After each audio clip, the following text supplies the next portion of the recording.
Ilona Garcia at AC Bonifacio, ano nga ba ang isyu noon na binabalikan ng netizens? Muling napag-uusapan ng netizens ang matagal ng issue sa pagitan ni Ilona Garcia at AC Bonifacio, lalo na ngayong bahagi ng Pinoy Big Brother si AC.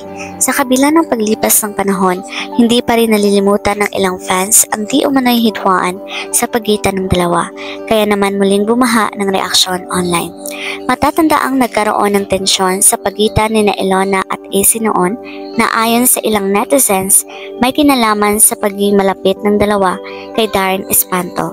Si Darren na kilalang matalik na kaibigan ni AC ay minsan ding naiugnay kay Ilona dahil sa kanilang pagkakaibigan at collaboration sa industriya.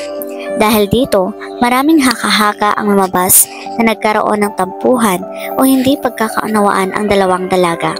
Bukod pa rito, may mga nagsasabing nagkaroon ng kompetisyon sa pagitan na AC at Ilona pagdating sa kanilang mga career, lalo na't pareho silang multi-talented performers. Si Ilona ay isang mahusay na singer at actress, samantalang si AC naman ay isang world-class dancer at performer.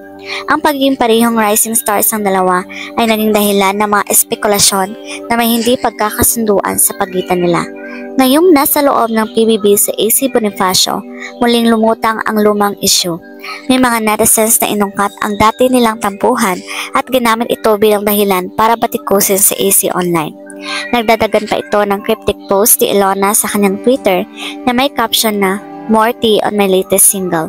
Kaya naman say ng mga netizens tungkol ito kay AC at bakit siya umalis sa grupo.